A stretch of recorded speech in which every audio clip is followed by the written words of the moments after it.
So all of you can see my screen. Endrandan. Yes, sir.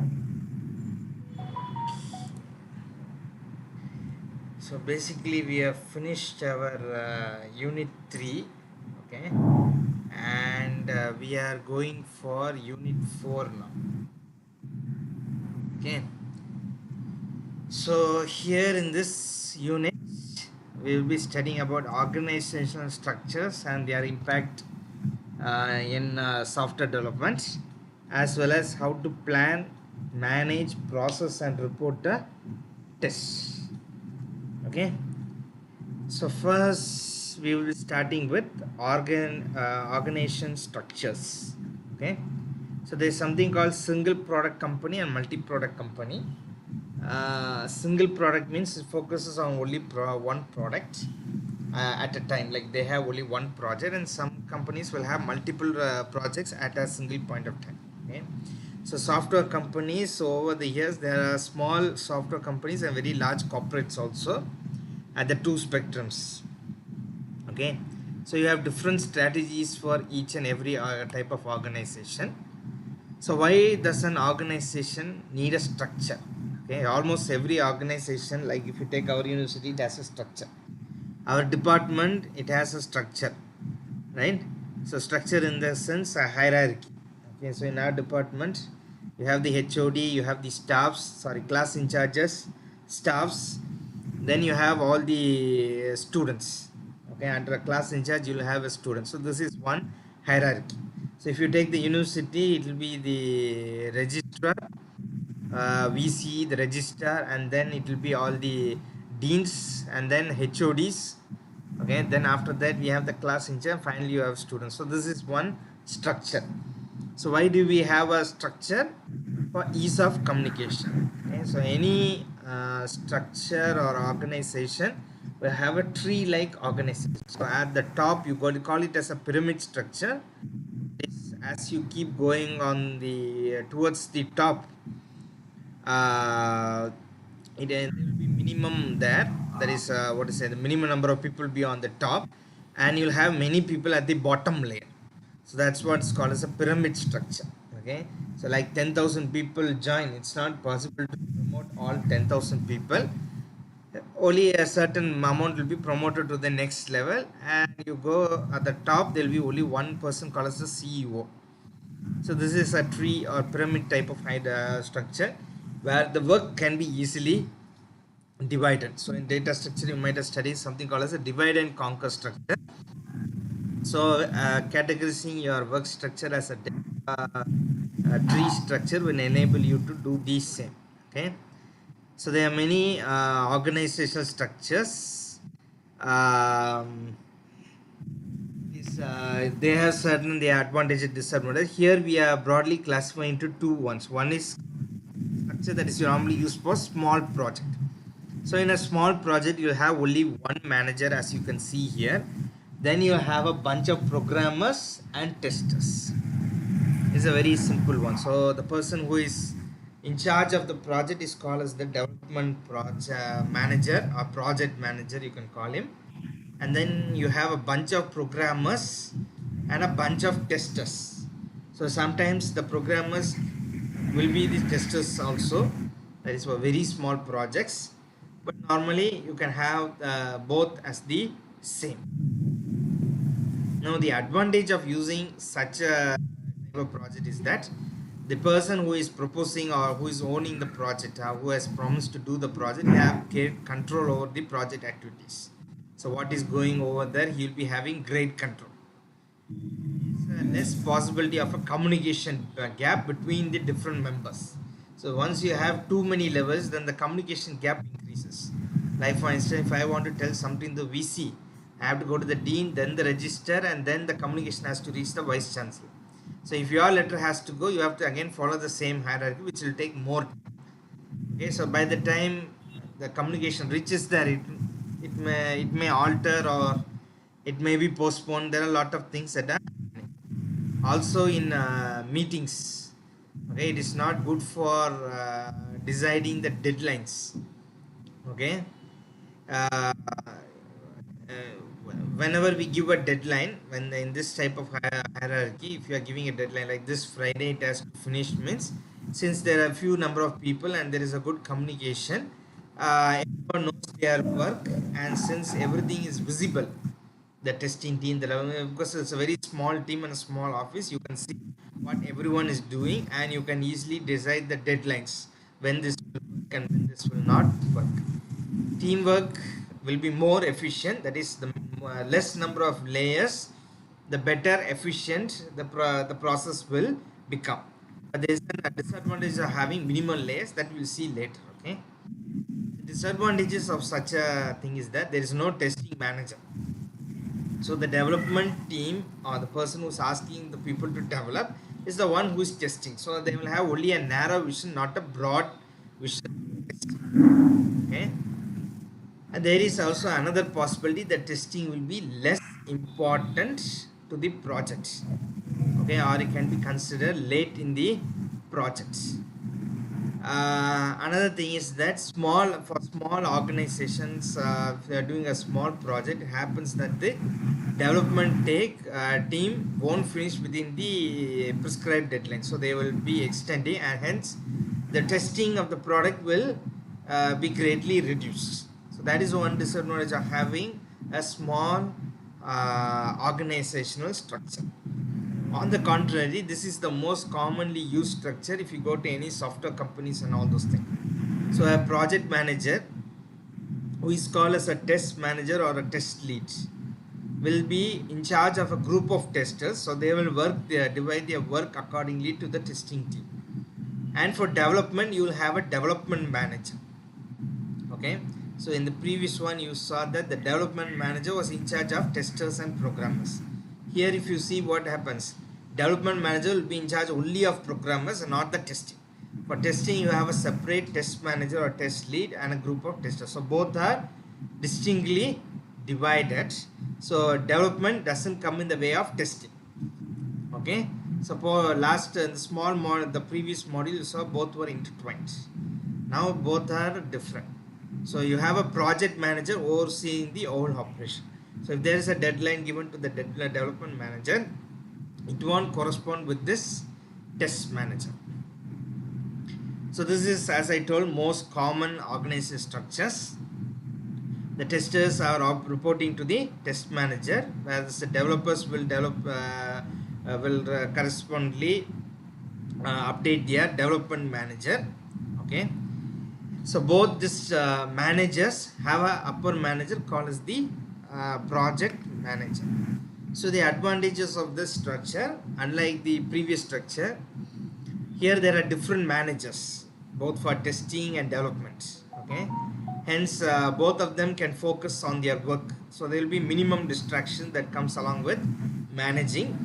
The testing activities cannot be neglected or cannot be considered late in this project, because the testing and development will get both equal importance. And when making critical decisions, advantage is the team has the total independence. So each team can work on their own and decide what they are going to do, how they are going to do, and what to do. Everything can be decided by the concerned team itself.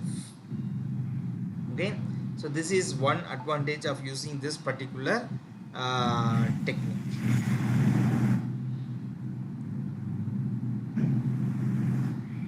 So the disadvantages is, since there are multiple levels, there is always a communication gap. Okay, since there is when you have multiple levels in an organization, of course the division of work will ensure that everyone has their own freedom, independence, and they can do clearly everything. But the problem is that there will be a great deal of communication, because the manager will be communicating with the manager, not with the lower level, right? And conversely, there is a middleman in between. If you look at the structure, the development manager has to see what the problems these guys have and report to the project manager. So there is no communication between these two. All communication between these two will happen through the development manager. So the development manager will be normally given something called as a target. He has to finish within this time. So he has to almost single-handedly see how these people are doing. So if these people face any issues or any problem, it has to be solved by this person alone, and he won't have any knowledge about this because he's bothered only about deadline. So the goals of the project manager is entirely different of the development manager. Hence these two fellows goals are totally different. No one bothers about these people. So if these people have a problem with the manager or they want something else to be done, they can't communicate with the project manager. Okay, so he has the vision and people are forced to implement his vision. So that is the disadvantage of using this particular structure. Okay, so let me recap organizational structures. There are two types which are going to deal here. One is the structure used for small projects and another used for larger project. Okay, so in a small structure, as you can see, there's only a development manager, a bunch of testers and programmers, whereas in the other one you have development team separate and test manager separate. Okay, so all this is just to show you, but apart from this you have a planning team also. That is the one who looks into the requirements, gets the design, everything. You also will have a requirement team which will go and find out what is needed and have a preliminary communication. So there are different levels in project management. So for now in this, just understand that in organization what the development is separate and the testing team is separate, because these two are almost similar. So hence the division that is given. So next we will see about what is test management. Okay, so test management is the process of managing all the testing activities, which includes planning, execution, monitoring and controlling the various activities. Okay, so basically it controls it involves all the crucial activities which are related to both manual and automated testing. So you have manual testing that is done manually, and sometimes you employ softwares to do the testing, like measuring metrics or measuring response times. Okay, so you are requesting something to the database, how long it takes to bring it back. Okay, so like in your projects which I am telling you, right? So you have a database design, you have a front end, you have the back end, right? So database, you are just communicating between the form and the database, so some data is going to be dumped there. So your logic should be in such a way that if I am going to retrieve a data and come back, I should take the minimum amount of time. Okay, so like for example, if you have a mark database, you can compute internal external like that.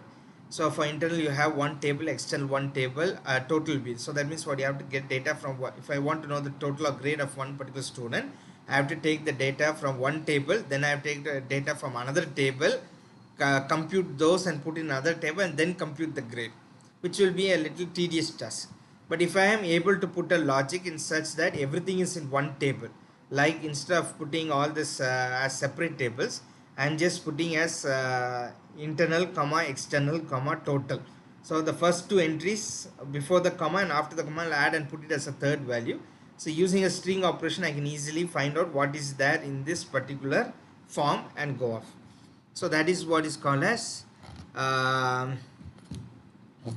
test management, how we are going to manage. So there are certain roles and responsibilities that should be taken in this testing phase.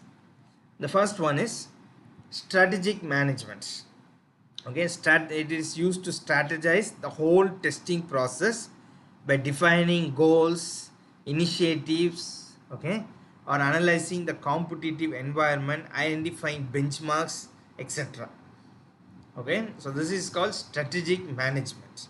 What you're doing here, you are defining certain goals, okay, or you're creating some initiative, or you're going to analyze in a competitive environment some benchmark, like for example you are having a cell phone company and you want to find out what is the aperture of your particular camera. You know what is there already in the market, right? Like everyone will have certain value and that will be the base. So if you want your product to stand out, that means what you have to have something that is better than what is already available there. Okay, or a camera pixel size like 42 megapixels, that means you need 108, means then you can have a new product. Okay, So what are the benchmark? Benchmark is the upper goal, so that my software can do this. So you have to punch above your weight. So how far you can stretch your software limits, so that it doesn't compromise performance and uh, usability, as opposed to giving something new. So these are things that comes under strategic management. Then you have something called as operational test management. Okay, this one deals with project management, that is managing the external relationship, like determining types of external relationship, etc. Okay, so operation, how you operate the project, okay, or what kind of relationship you are going to have when you are operating. So operating means what, you are going to operate this in a particular environment, how does it interact with that particular environment, that is called operational test management. Then you have testing management, which involves solving testing issues, assigning roles to responsible individual, designing tools and other such activities.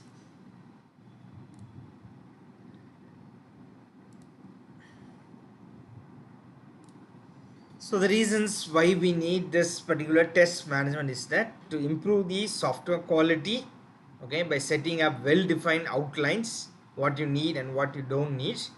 Then test data for teams, so that they can easily test at different locations.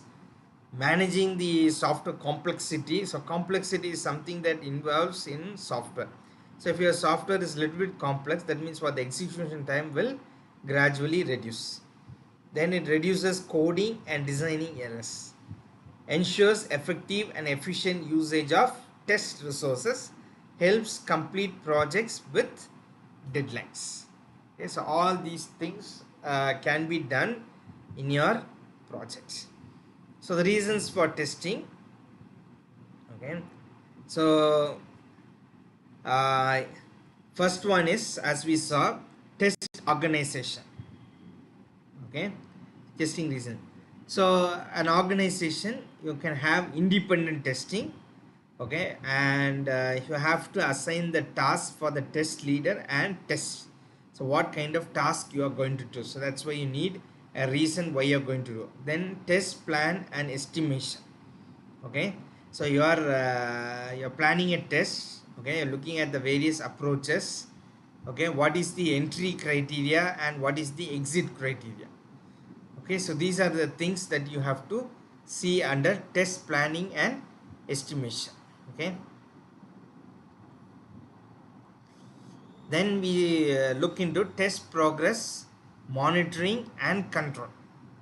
Okay, so test monitoring, uh, suppose you are monitoring a particular project for certain parameter, how you are going to monitor, how you are going to report and control that, how you are going to create a summary report.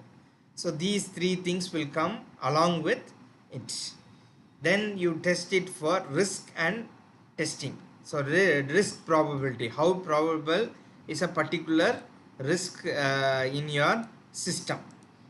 Okay, so likelihood and impact, project and product risk, risk based testing approach. So these are all the things that you have to analyze for testing.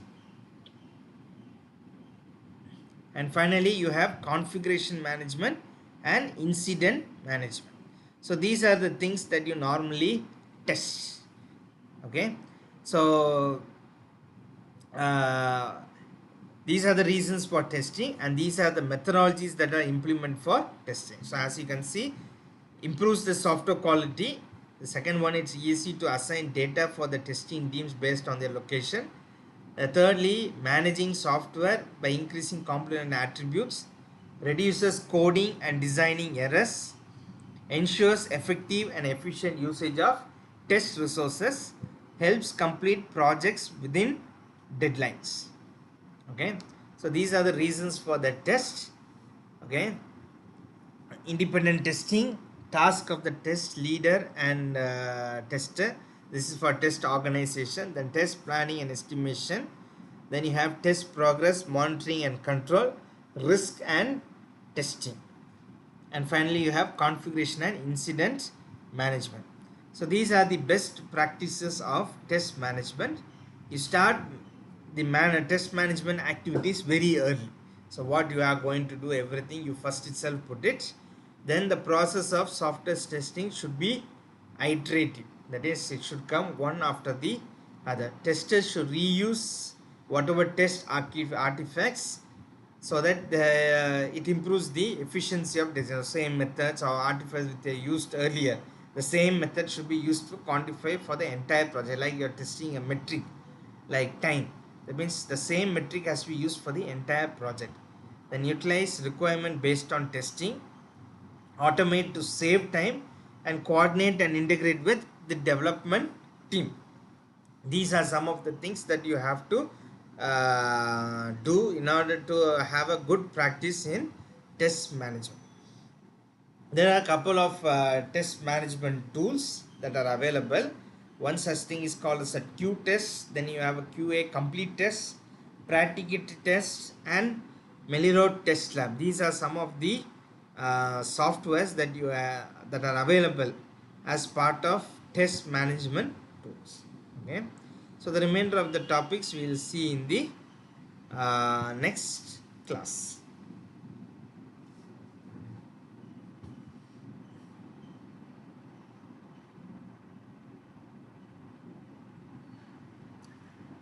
Everyone slept or everyone is awake still?